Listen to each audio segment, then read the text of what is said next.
this is an assumption based on naivety, I'm sure. When you fire a satellite up into space, obviously you can't get up to upgrade it. So how do you ensure, they're up there for 6-7 years, I believe is the lifespan, is that right?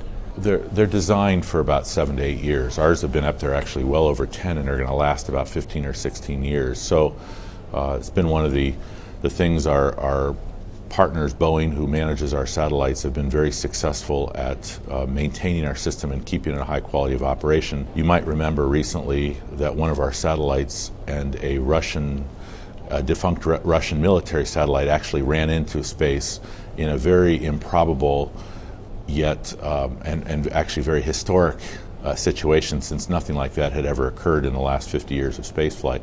It was obviously a surprise when it occurred. It was an unforeseen situation, but we were very quickly able to fix the hole in our network. What was the response like from the customer, from the company, from Iridium then to the customers? Did you let the customers know that, because obviously it was public news that the satellites had crashed, was there some sort of, this is what we're doing, you don't need to panic, da-da-da? Well, I have to say, I've looked back at the whole experience, and I felt like I had my Johnson & Johnson Tylenol moment during the time. I got a call from my chief satellite engineer that day, and he said, I have some bad news and some worse news for you, Matt. The bad news is we've lost track of our satellite, which we call SV-33.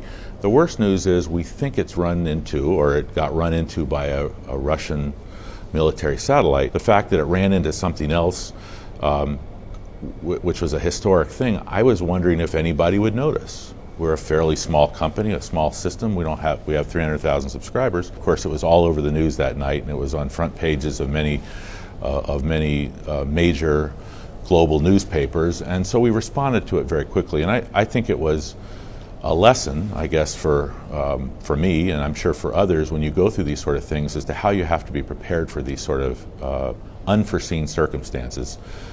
We had done a little wargaming before. We had thought about what happens if we had a number of different kinds of situations.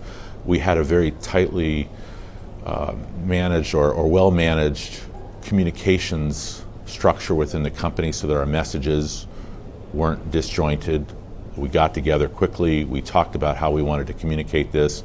We got together with our customers, certainly both commercial and military customers who were very interested in the situation.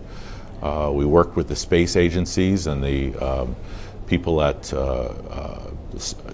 NORAD, who were actually tracking satellites, and that was very quick and communicating very effectively with them.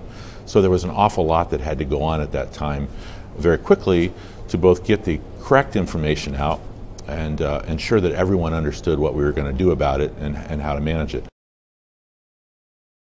For more fantastic interviews directly related to your business, be sure to explore Meet the Boss TV.